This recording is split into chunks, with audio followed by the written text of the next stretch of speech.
you can imagine what would happen at the global level.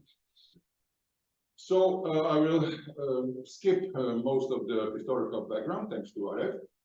But we can just say, I also went to the Belgian Ministry of Foreign Affairs website, where they have a site concerning the status of the convention. And you are right, 25 signatories, small international community at the time before the World War I. But then lots of accessions, lots of successions in 90s Croatia, Slovenia. Later on, even China, only in 1994, together with Macau and Hong Kong, when they gained independence from UK and Portugal. And the last one is San Marino. Only in 2021, San Marino became a party. So I counted now 89 state parties to the Collision Convention. As Gordon said, due to its brevity, maybe longevity, I have it there on three leaves. You have all the text, 16 articles. So maybe a good approach. Maybe it leaves some questions open, some work for the lawyers in maritime law to clear up the dilemmas.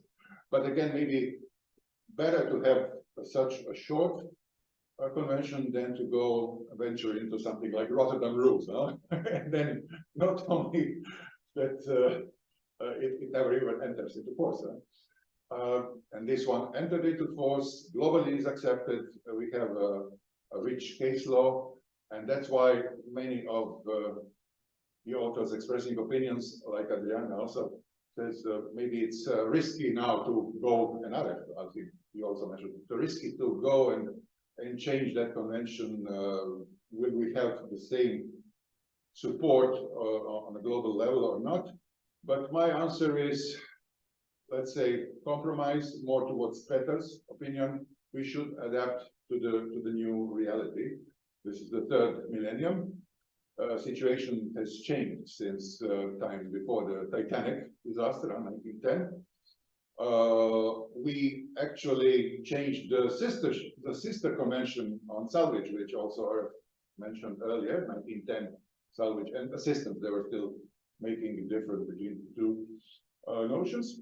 So the IMO took the job. I guess the same could be now with the collision convention. The IMO took the work and produced the 1989 salvage convention, and we can all agree that it's also a successful convention nowadays, and of course. So let's hope that the same path would be for the collision conventions. Now my question and my dilemma is: can we apply its rules to the autonomous ships or not? And we have actually two questions. To which extent can the 1910 convention in its present form be applied to autonomous vessels? And then when we go to the future and to the possible revision, amendments or revision or new convention on collisions, what should we expect and which provisions should be included, which would regulate mass? As Petra told you, and as I showed you in our reply, so this questionnaire was distributed by the CMI. So CMI, because CMI was author of the 1910 convention, as I told you. So now CMI is starting the work, like they did with the judicial sale and Rotterdam Rules, but then on one level, CMI is NGO, so it's not an intergovernmental organization. It must find a forum on the international level which would take the job and bring it to the conclusion. So with Rotterdam Rules and with the judicial say, IMO was reserved, and then the UNCITRAL was a solution, a happy solution to bring this work to the end. And probably, let's hope that the IMO would not object to collision. I mean, it's their core business, let's go with. And they will deal with the Colrec and the revision of Colrec. So why not resolving also these issues? So if we go briefly in the provisions of the 1910 Convention, I've told you, and we are not repeating the Article 1 and the dilemmas about the missing definition. For us, it's even convenient. I mean, for us, if we are speaking from the mass perspective, because if there is no definition, then vessel could also definitely comprise unmanned vessel. Because there are some exclusions by Article 11, it will not be applicable to the warships or government ships, so Coast Guard, police, and similar ships. Well, naturally, in 1910, no one could dream that only a century later we will have ships without crew navigating the seas. So it's to expect that there is no notion, but many of the provisions, in my opinion, could be applicable. Especially this nice Article 3, which speaks about the fault of the vessels. No? So not the fault of the ship's master or any person, physical or legal person or entity, but the fault of the vessel, like the vessel has its own will and causes collision. And but it perfectly fits in a vessel with artificial intelligence, no? And which causes collisions. So we can really apply this Article 3. Article 4 prescribes a proportional fault-based liability regime, as you all know. So it's less onerous for ship owners when we compare this solution to many national jurisdictions where they have the broad principles of strict civil liability.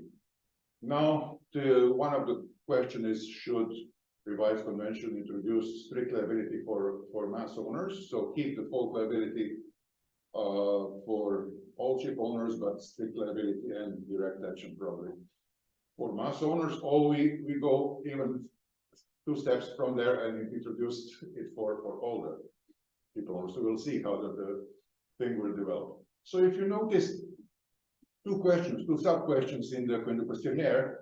The first one was, should the revised convention stipulate that it applies to any vessel, whether manned or autonomous, or is it too early? And the second one, if they should be included, should the revised convention include also some specific rules for collisions which involve autonomous ships? As I said, 16 replies, our is 17, but we can also add the 2 very interesting, I will show you, opinions from organizations, International Chamber of Shipping and International Union of Marine Insurers, who have also replied to the questionnaire. We could say and read when we read the replies, and I'm grateful to Petra and Peter for forwarding me this survey of the replies. So 8 members supported the inclusion of mass into the revised collision. 5 are very strictly contrary, and 4 of them are taking some kind of compromise solution, like yes, but no, and however, and similar answers. So pro inclusion, definitely Belgium. They are realizing that the evolution of traffic is already here with short local circumstances, but also with ocean crossings in the future, in the near future, and that some unmanned vessels will definitely, by laws of probability, would be involved in collisions, and that it's not too early to have some provisions who would regulate that liability. Also, Finland, yes to both questions. Liability of the operation should probably be construed depending on how the COLREG shall be developed to take them into account. So we will see how the COLREG will adapt to the mass and then react accordingly in revision of collision. Germany, already covered by the scope, so they advocate this approach that the convention in its present state could be applicable, but they would like clarification. Especially also in the first article regarding definition. Also supporting the inclusion Algeria, Poland, and Singapore, they opt for this inclusion of all types of vessels, including autonomous. Negative approach, Greece, Korea, Spain, Turkey. Turkish, well, we are saying Turkey, Greece, Croatia, but you must bear in mind it's not the official government position, so they are not ministries of maritime affairs nor governments. I mean, sometimes we have opinions within the Croatian Maritime Law Association, and we think that some conventions should or should not be ratified, but then we can contact our ministry and try to elaborate our arguments, but then it's their decision or how to approach. So these are not official standpoints. We have here friends, participants also from Turkey, so you can. I'm counting on your contribution in the round table afternoon to maybe elaborate more. Also, Hayang to see the Chinese approach and the other participants. So Turkish MLA says upon the raise of the frequency of the use of the mast, the necessity concerning degradation in terms of collision will demonstrate itself in this specific issue. So let's wait and see approach. A new protocol on these issues governing the autonomous and dimensions will resolve the raised problems. So not intervene now, but later with maybe another protocol. UK, they also realized that we have already the UK flagged autonomous ships sailing the sea. So they are realizing the present situation, but they say, however, too early to endeavor to solve issues. Again, wait until IMO resolves all the plethora of questions, and then later come back to the questions of fault and liability. Croatia, as you saw, we have 3 opinions within one. MLA, one that is too early. The second one that it is already covered by the definition, and the third one that we should go into the detailed regulation. Then we have some compromise opinions. Malta, whilst it might be too early to consider any specific reference, given the approach taken by the convention that is based on the fault of the vessel, the current convention doesn't necessarily preclude the involved vessel from being also autonomous ships. Norway, maybe Eric will brief us more in detail in the afternoon. The current use of the undefined term vessel would encompass both manned and autonomous. We recommend keeping the term undefined. We also consider the flexible approach as to attribution of fault to be suitable for such future developments. And that being said, note that a large number of legal issues relate to the use of autonomous vessels, though Norway considers it premature to consider now and include any specific rules involving autonomous ships, but support and wage the work at the IMO. Italy, also recognizing that the Third Millennium Convention ruling collision should accept the reality of mass, but then again they realize that it's overly intricate and intertwined, that the IMO analysis recognized that several conventions should be changed, and then also wait for that before general legal criteria should be adopted. Japan, currently it's unlikely that autonomous ships will bring a dramatic change, but given the discussions in the IMO and other bodies, it would be important that the convention provides a safeguard not to hinder the application. The second question, if you remember, was whether we should have specific rules. Poland is very much supporting it. So yes, as the fault-bearing liability, which we support in general, is not appropriate for incidents. So they approach is keep the fault-based liability in general and then introduce the strict liability for autonomous vessel.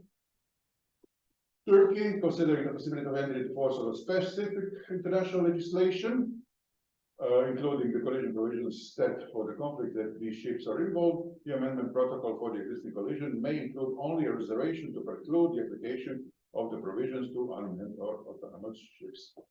Nigeria, to ensure that the revised convention remains relevant, it's necessary to consider including also specific rules. So they are supporting the idea in a form or appendix or annex to the existing convention. They also wrote that unique issues raised by autonomous vessels, such as determining fault in collisions, all those very important issues which we discussed at the split conference, how to establish communications protocol, how to address liability for any technical malfunctions of these systems, really required some tailored rules and regulations. So if the convention, when it's revised, would include it, then this new revised convention would remain applicable on the rapid advancements in maritime technology and help ensure safety at sea, let's say in the third millennium. Germany, very elaborate opinion, also addressing the changes of Ulrich. We will skip that because we are already behind the time. And if you remember, Croatia also had divided opinions. One is supporting specific collisions. The second one should, if it should apply to the autonomous vessels, then we will have that problem of an identification of liable person by Professor Petrinovic, and no by Professor Adriana Padron. The rules of liability should be the same for all the vessels, so she's against the introduction of the state liability. Yumi opinion, a very interesting one, so we skip the German, but let's go through this one. So this discussion on the term is not deemed appropriate. They don't see any conflict there, they would leave it as it is. We welcome our friend and colleague Zoran Tasic. Welcome, Zoran. Where autonomous and unmanned operation cannot reliably be attributed to a particular human behavior, we will have difficulties regarding the liability of the vessel. And then to fill those gaps, parties involved in collisions, no fault liability based on the violation of traffic rules could be considered. So strict liability with only causal nexus between mass and damage.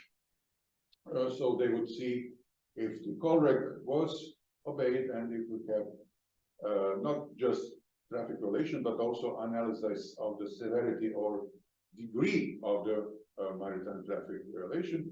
They conclude such a solution seems already possible with a minor textual amendment in the convention and could adequately resolve any future collision cases involving autonomous vessels. And International Chamber of Shipping is again turning the eye towards IMO, which is developing the mass code.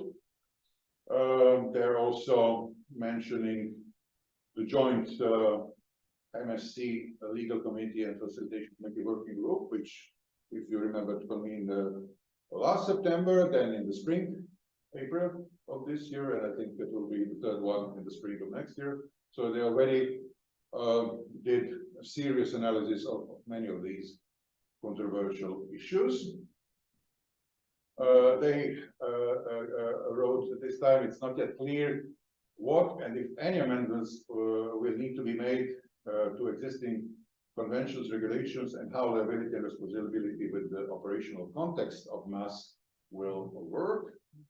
They say that consider that the IMO is really the appropriate body, which I agree, to consider all these issues and develop the necessary regulations and framework for mass. So both safety, security, and liability issues, not in one act, but in the maybe series of instruments.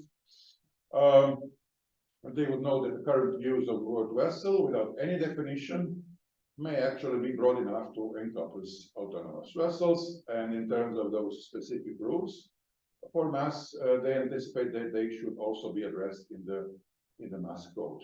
So we don't really have any conclusions. I don't have them, and we can't have them at this point. We only have lots of questions and dilemmas, if you agree.